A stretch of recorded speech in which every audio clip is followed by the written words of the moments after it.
El policía quería humillar a la anciana delante de todos y grabarlo en vídeo.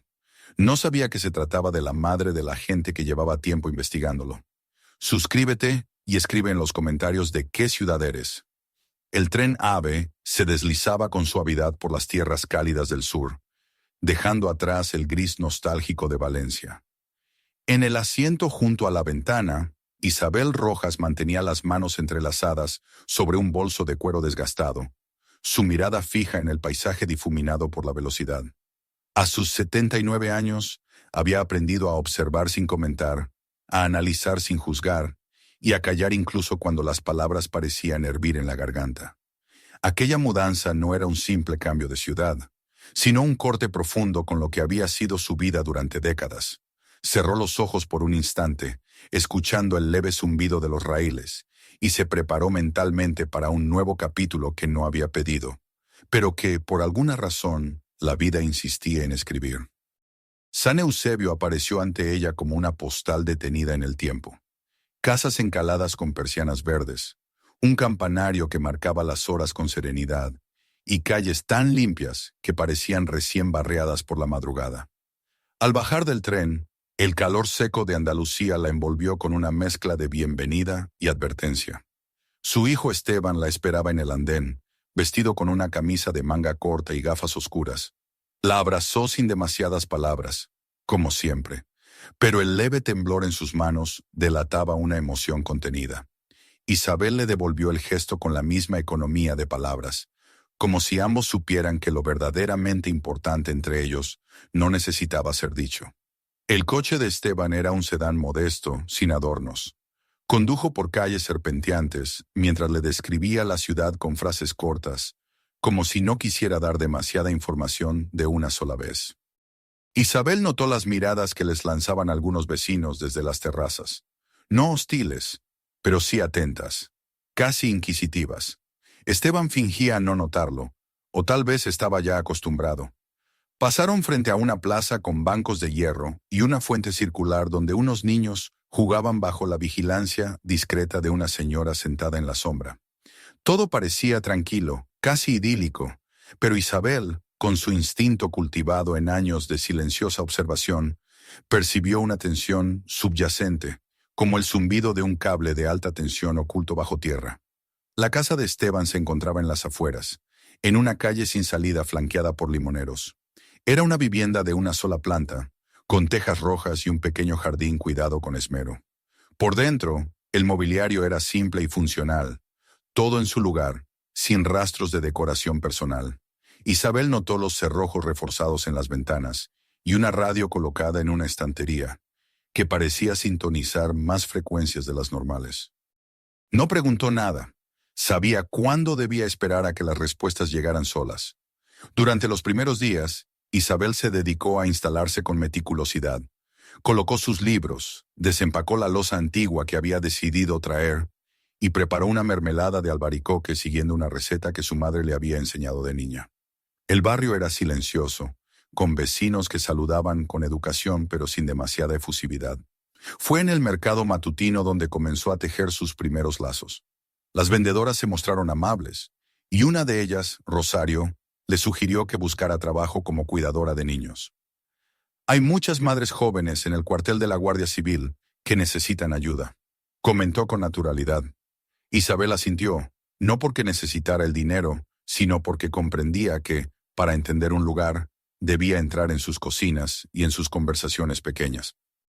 Gracias a esa recomendación, comenzó a trabajar algunas horas a la semana cuidando a los hijos de Marisol, la esposa de un teniente llamado Fermín. La casa era amplia, decorada con fotos familiares y medallas en vitrinas. Los niños eran alegres, pero Isabel notaba cierta rigidez en el ambiente, como si las reglas no escritas pesaran sobre cada gesto. Marisol, aunque cordial, mostraba un nerviosismo constante. Consultaba su móvil a cada rato y bajaba la voz cuando hablaba del trabajo de su esposo. Isabel no preguntaba nada, pero registraba cada detalle en su memoria con la precisión de quien ha leído miles de libros y ha aprendido a leer entre líneas. Una tarde, al quedarse sola mientras los niños dormían la siesta, Isabel escuchó una voz metálica que provenía de una habitación cerrada. Se acercó con cautela y reconoció el tono urgente de una transmisión por radio. Las palabras eran fragmentadas, pero suficientes para captar el sentido. Zona neutralizada, elemento eliminado, orden desde arriba. Se alejó sin hacer ruido, con el corazón golpeando como un tambor de guerra. Al volver a casa, relató a Esteban lo ocurrido, esperando que lo descartara como paranoia. Pero su hijo, en vez de restarle importancia, la miró con seriedad. Fue entonces cuando le reveló su verdadera ocupación. Esteban no era simplemente un vigilante escolar, era agente del CNI, el Centro Nacional de Inteligencia, y su misión en San Eusebio era infiltrarse en el tejido social para descubrir una red de corrupción dentro del cuerpo local de seguridad. La figura pública del oficial Carlos Paredes, convertido en héroe popular gracias a vídeos virales donde se le veía salvando la ciudad de supuestos delincuentes, era en realidad el rostro visible de una operación mucho más oscura. Esteban había comenzado a recopilar pruebas, pero la falta de confianza del vecindario y la vigilancia constante hacían su tarea casi imposible. Isabel, lejos de asustarse, le ofreció ayuda. «Nadie sospecha de una abuela que cuida niños», dijo con una media sonrisa. Esteban vaciló. La idea le resultaba tan peligrosa como brillante. Su madre tenía esa capacidad de pasar desapercibida, de escuchar sin ser notada, y sobre todo, de mantener la calma en medio del caos. Después de una larga conversación en la que repasaron riesgos y protocolos, decidió incluirla en su plan, bajo condiciones estrictas. Desde ese momento, la rutina de Isabel se transformó. Continuaba con sus labores de niñera, pero ahora cada conversación, cada paseo con los niños, cada merienda compartida con las madres en el parque, era también una misión encubierta. Aprendió a ocultar pequeños micrófonos en los juguetes, a tomar fotos discretamente con un reloj modificado y a distinguir las inflexiones que separaban una charla inocente de una advertencia disfrazada. Su vida, que parecía encaminarse hacia la quietud del retiro, se llenó de un propósito nuevo. Ya no era solo la viuda de un guardia civil, ni la señora que preparaba pasteles de limón. Era parte de algo más grande, y San Eusebio, con toda su aparente calma, estaba a punto de revelar sus sombras más profundas. Los días siguientes transcurrieron con una calma engañosa en San Eusebio. Isabel Rojas, siempre puntual y pulcra, se convirtió en una figura familiar en los patios de las casas de la Guardia Civil. Las madres jóvenes empezaron a confiar en ella con una naturalidad que rozaba la necesidad. En un lugar donde se hablaba poco y se miraba mucho, tener una mujer mayor, educada y silenciosa era un lujo. Isabel ofrecía más que vigilancia, ofrecía escucha, y eso era un bien escaso. Mientras los niños dibujaban o jugaban en el suelo, las madres, esposas de oficiales, comenzaban a hablar. Primero eran banalidades, recetas, vacunas, precios en la carnicería, pero con el tiempo el tono cambiaba. Los nombres empezaban a repetirse, y entre anécdotas inocentes se colaban comentarios que levantaban pequeñas alarmas en la mente analítica de Isabel. Marisol, la esposa de Fermín, era la más locuaz. Había en ella una mezcla de miedo y necesidad de desahogo. Hablaba de su marido como si hablara de un extraño que llegaba cada noche con una carga invisible en los hombros. Una tarde, mientras los niños dormían, confesó que Fermín ya no era el mismo desde que comenzó a trabajar con los de arriba. No especificó quiénes eran esos de arriba, pero su mirada bajó con un peso que Isabel reconoció. Ese mirar al suelo era el reflejo del que sabe demasiado y teme decirlo.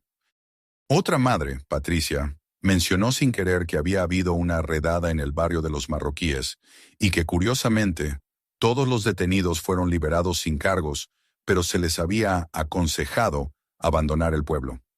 Isabel fingió sorpresa, asintiendo como si fuera una turista ingenua, pero cada palabra quedaba almacenada con precisión quirúrgica. Un día, mientras acompañaba a los niños al parque, escuchó a dos adolescentes hablar de Mario, un niño que solía jugar con ellos y que ya no venía más a clase. «Dicen que su padre escondía armas», murmuró uno. Isabel sintió un nudo en el estómago. Recordaba haber visto al padre de Mario, un hombre tranquilo que conducía el autobús escolar. No parecía el tipo de persona que vivía al margen de la ley. Esa misma noche, en la cocina de su casa, Le contó a Esteban lo que había oído. Su hijo no tardó en revisar el expediente. El padre del niño había sido detenido por posesión ilegal de armas, pero no había pruebas concluyentes. Las cámaras de seguridad que deberían haber registrado el operativo no funcionaban por causas técnicas. El informe, plagado de incongruencias, apuntaba más a una operación encubierta que a un acto de justicia. Mientras tanto, la figura del oficial Carlos Paredes crecía como un tótem en la plaza del pueblo. Aparecía en redes sociales deteniendo supuestos criminales, a menudo jóvenes morenos, migrantes o sospechosos habituales. Los vídeos estaban cuidadosamente editados. Música de fondo, frases superpuestas como seguridad primero o orden y patria.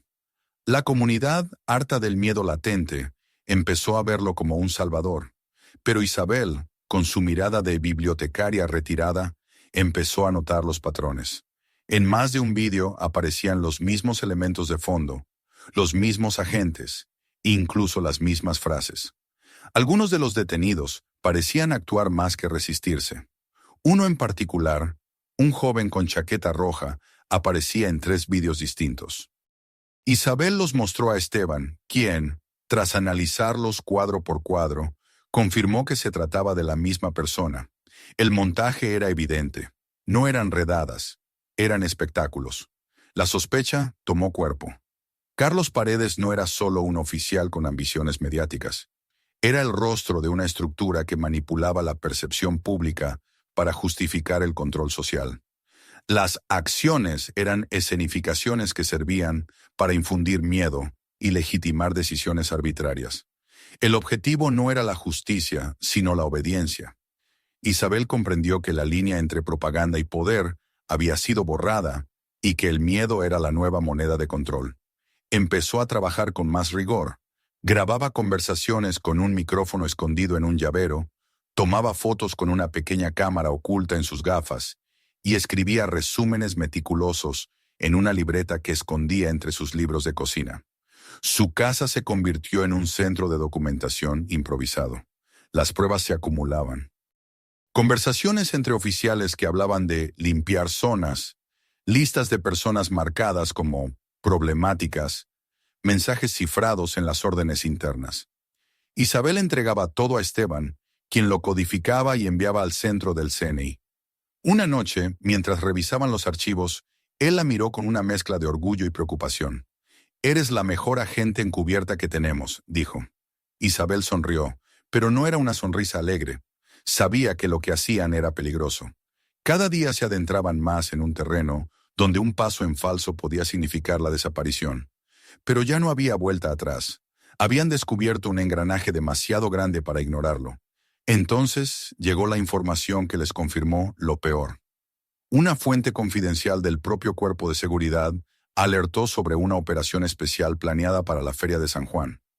Bajo el pretexto de reforzar la seguridad, se realizarían controles aleatorios con registro de bolsos y mochilas. La meta era exponer públicamente a quien se considerara sospechoso y demostrar el control absoluto del orden. Isabel comprendió que esa sería la ocasión perfecta para desenmascarar a Paredes. Sugirió que ella misma fuera el blanco. Nadie sospecharía de una anciana. Podría cargar con una bolsa que contuviera objetos sospechosos, pero inofensivos, lo suficiente para que se justificara un registro violento. Esteban se opuso al principio, pero al final aceptó. Prepararon todo al milímetro: cámaras ocultas en faroles, drones disfrazados de globos festivos, micrófonos distribuidos entre los comerciantes del mercado. Todo quedaría registrado. La noche previa a la feria, Isabel preparó su ropa con el mismo cuidado que en los tiempos en que asistía a actos oficiales con su difunto esposo. Se puso un vestido azul claro, zapatos cómodos y su bolso habitual. Dentro, guardó un pañuelo, una libreta, unas galletas caseras y una tarjeta con una frase escrita a mano. ¿Quién vigila a los vigilantes? Era su mensaje, su desafío, su verdad. Esa noche durmió poco. No por miedo, sino por la certeza de que al día siguiente todo cambiaría. Al amanecer, el pueblo se despertó con música, banderines y aroma a churros. La plaza estaba llena de niños, padres, vendedores y turistas ocasionales. Isabel caminó con paso firme, saludando como siempre, con una sonrisa que ocultaba un huracán de pensamientos. Se dirigió al puesto de libros usados, donde una de las cámaras estaba oculta entre los volúmenes. Al poco rato, como si siguiera un guión previsto, apareció Carlos Paredes, acompañado por un par de agentes y un camarógrafo vestido de civil. Fingió sorpresa al verla, se acercó con cortesía forzada y le pidió que mostrara el contenido de su bolso. La voz fue suave, pero el tono llevaba veneno. Isabel lo miró sin miedo. Sabía que estaba rodeada de ojos y oídos invisibles. Abrió su bolso con tranquilidad, mostrando cada objeto. Cuando llegó a la tarjeta, Paredes la tomó entre los dedos con desdén. Leyó en voz alta la frase y se rió con burla. «Esto, señora, es una provocación». La multitud empezó a murmurar. Algunos grababan con sus móviles. Otros se apartaban, incómodos. El camarógrafo de Paredes seguía filmando, pero no sabía que sus imágenes eran solo una de muchas. Isabel cerró su bolso, miró al oficial y dijo con voz clara: «No temo a quien grita, sino a quien calla cuando debe hablar». Fue lo único que dijo. Luego se alejó con dignidad, entre una multitud confundida y un oficial que empezaba a notar que algo no salía como había planeado. Aquella tarde, el cielo se nubló sobre San Eusebio, como si presintiera que las máscaras estaban a punto de caer. Y mientras los niños dormían tras una jornada de feria, una tormenta diferente se preparaba en los despachos del poder. El murmullo de la feria todavía flotaba en las calles al día siguiente, como un eco que se negaba a desaparecer del todo. San Eusebio, con su fachada pintoresca de pueblo andaluz, seguía latiendo con su ritmo habitual. Los cafés abrían a la misma hora. Las campanas de la iglesia marcaban los cuartos con precisión, y los niños corrían por la plaza sin saber que algo esencial había cambiado. Pero Isabel Rojas, sentada en su silla habitual frente al ventanal de la cocina, sabía que ya nada era como antes. La mirada de Carlos Paredes, cuando leyó la frase de su tarjeta, había sido más que desprecio. Había sido un reflejo involuntario de alarma, de reconocimiento, como si durante un segundo hubiera visto detrás del disfraz de la anciana amable a la mujer que le apuntaba con una verdad demasiado precisa. Esteban no tardó en confirmar lo que ambos intuían. Las imágenes grabadas desde los 5 ángulos establecidos, los faroles, los balcones, las mochilas de algunos comerciantes, mostraban una escena perfecta. La cortesía fingida del oficial, el tono paternalista, el instante en que apretaba la mandíbula al leer el mensaje, pero sobre todo captaban la mirada de Isabel, serena, firme, y el silencio tenso de la plaza cuando ella se alejó. No era un escándalo, no había gritos ni violencia explícita, pero precisamente por eso era más elocuente. Era el retrato de un abuso disfrazado de protocolo, la radiografía de una estructura autoritaria operando bajo el barniz de la legalidad. La operación había sido un éxito, pero también una señal. Carlos Paredes sabía que lo observaban, y eso lo volvía más peligroso. En los días siguientes, las medidas de control en el pueblo se intensificaron. Controles espontáneos en la carretera de entrada, patrullas nocturnas más frecuentes, interrogatorios informales a jóvenes que caminaban solos después de las 10. Los agentes ya no disimulaban. Isabel notó que algunos de los rostros conocidos entre las esposas de los oficiales evitaban ahora mirarla a los ojos. Una de ellas, Carmen, incluso cruzó de acera cuando la vio venir. No era rechazo, era miedo. El miedo de quien ha vivido demasiado cerca del poder como para enfrentarlo. Carlos Paredes, por su parte, redobló su presencia pública. En los días siguientes a la feria, publicó 3 nuevos vídeos en sus redes sociales. En uno de ellos detenía a un joven supuestamente en actitud sospechosa cerca del colegio. En otro discutía acaloradamente con un comerciante árabe, acusándolo de vender productos sin licencia. Las imágenes eran nítidas, los ángulos bien elegidos y la narrativa construida al milímetro. Pero Isabel ya no veía esos vídeos con la ingenuidad del público. Los analizaba cuadro por cuadro, detectando repeticiones, gestos ensayados, silencios orquestados. Y no era la única. Esteban comenzó a recibir mensajes encriptados desde Madrid. El material enviado había sido recibido, y la dirección del CNI autorizaba avanzar en la investigación. Se abría una nueva fase, pero también se reducía el margen de error. Isabel y Esteban sabían que no bastaba con los vídeos ni con las grabaciones.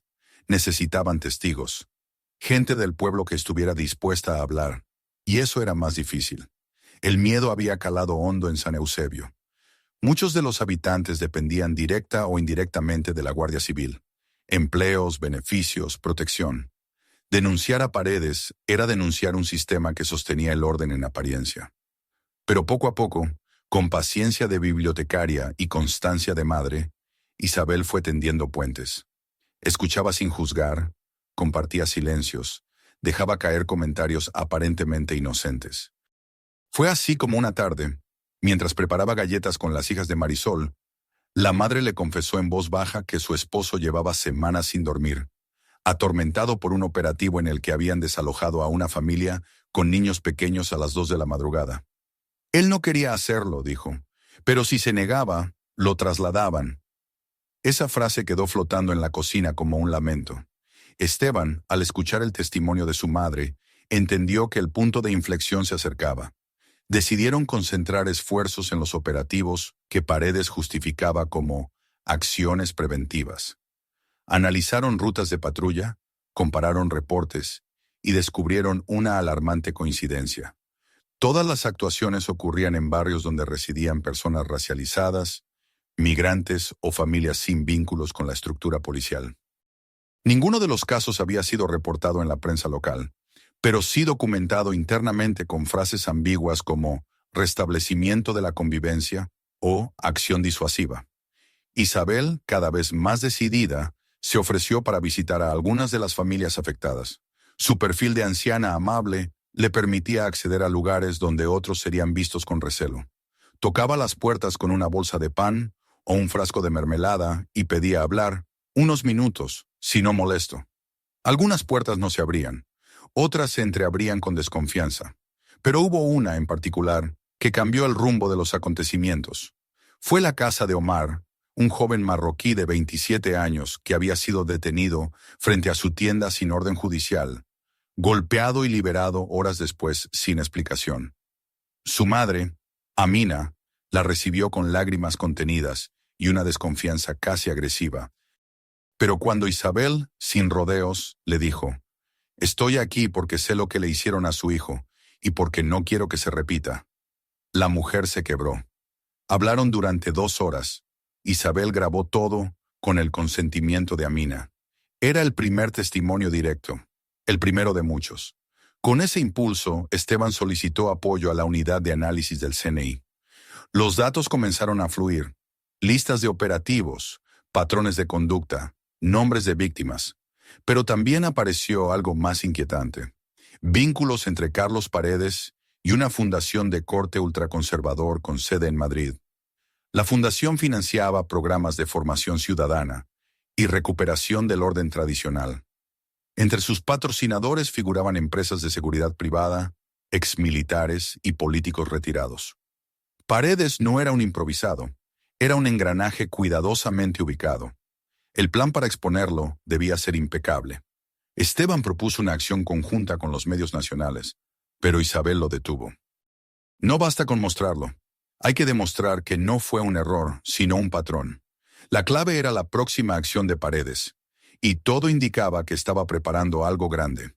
Desde hacía días se hablaba en voz baja de una intervención especial en la Plaza Central. Nadie sabía en qué consistía. Algunos decían que sería una muestra de fuerza, otros que vendrían refuerzos de fuera. Isabel intuyó que sería otro espectáculo mediático y propuso repetir la estrategia de la feria, pero con más alcance. Trabajaron día y noche. Esteban instaló cámaras en los edificios públicos, contactó con una periodista de confianza en Sevilla y preparó una transmisión en directo. Isabel, por su parte, tejió alianzas con comerciantes, vecinos, madres y hasta un maestro jubilado que había sido apartado de su cargo por denunciar irregularidades. La comunidad, poco a poco, comenzó a reaccionar. Ya no era solo la historia de una anciana y su hijo. Era el espejo de un pueblo que empezaba a reconocerse en la injusticia y a preguntarse cuándo había decidido callar. La mañana del evento, el cielo amaneció nublado. En la plaza, un escenario improvisado fue montado por el ayuntamiento. Carlos Paredes subió al estrado con su uniforme impecable y comenzó a hablar de orden, patria y valores. Habló del peligro de los enemigos dentro de casa y pidió un minuto de silencio por las víctimas del desorden. En ese momento, las pantallas se encendieron, no las suyas, sino las instaladas secretamente por Esteban. En ellas comenzaron a reproducirse, sin sonido, los vídeos recopilados, las detenciones sin justificación, los rostros golpeados, los mismos figurantes en diferentes operativos. Y finalmente, la imagen de Isabel en la feria, ofreciendo su bolso con dignidad mientras Paredes sonreía con burla. El silencio fue absoluto. Nadie se movía, nadie aplaudía. Paredes intentó hablar, pero su micrófono fue cortado.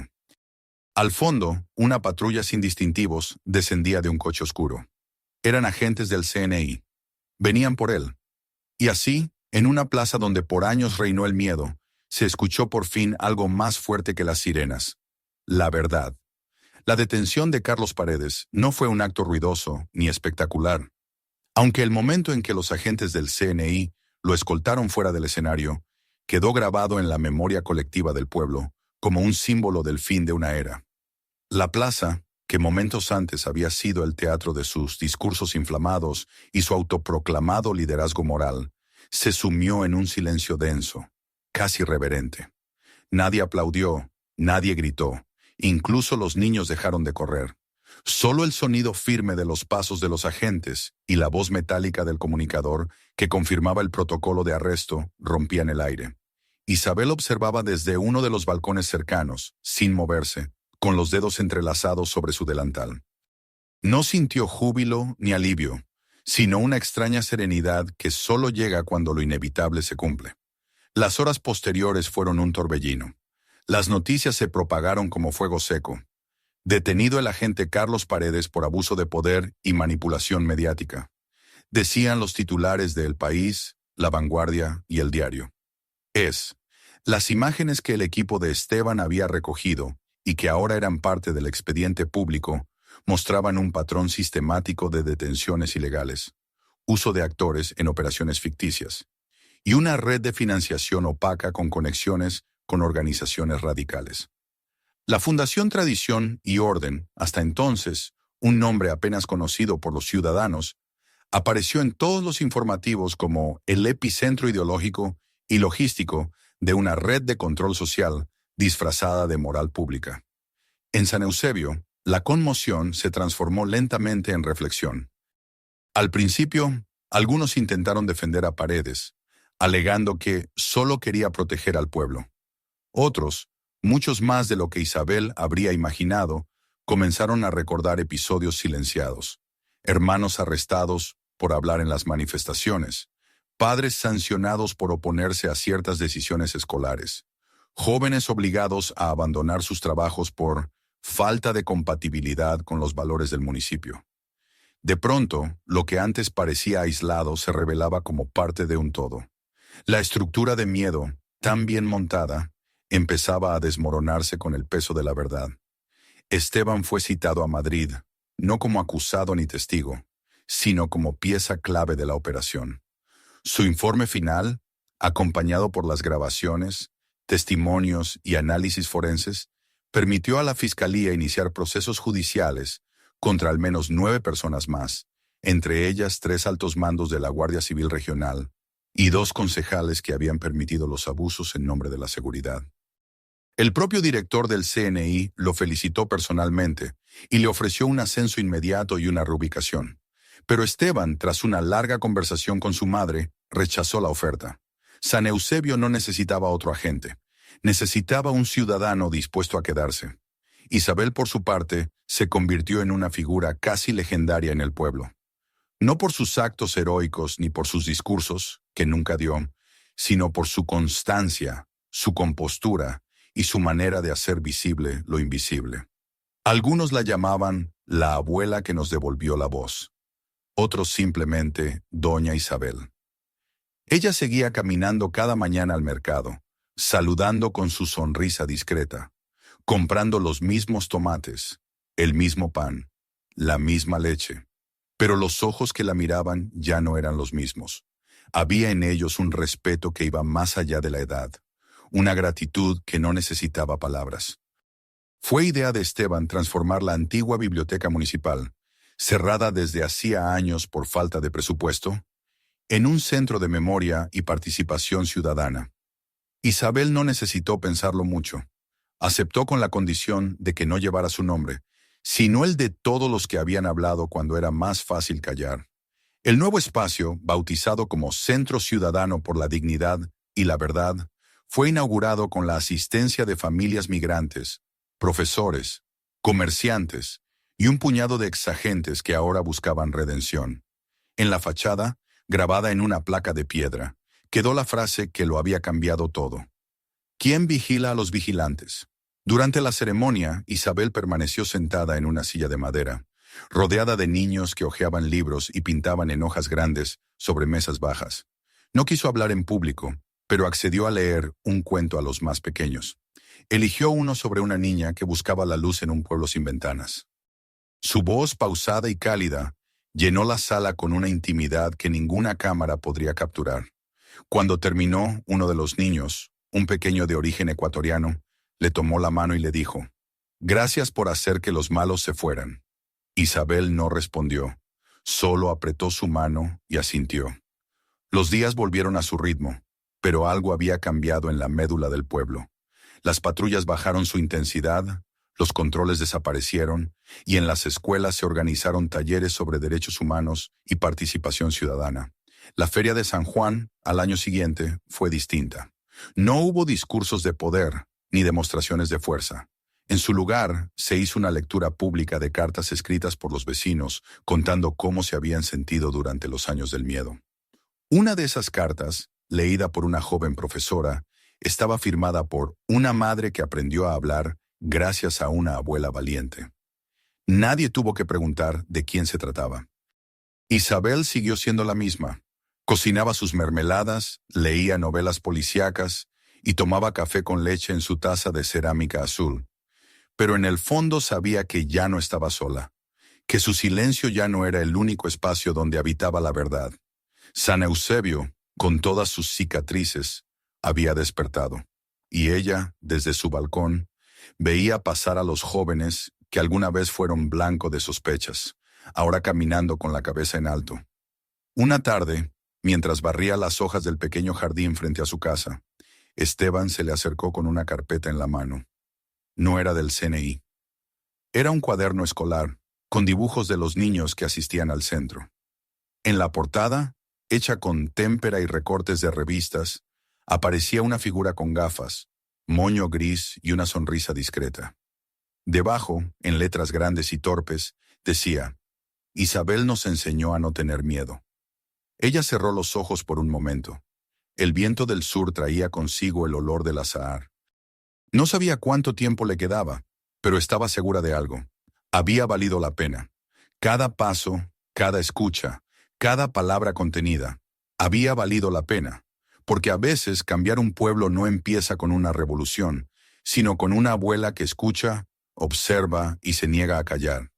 Y en ese rincón de Andalucía, en un pueblo que una vez vivió con los ojos bajos, una mujer mayor recordaba que la justicia no siempre ruge. A veces simplemente respira. Si esta historia te ha tocado, suscríbete al canal para no perderte las próximas. Hay muchas más historias que merecen ser escuchadas. Comparte este video con quien necesite recordar que el silencio también puede cambiar el mundo.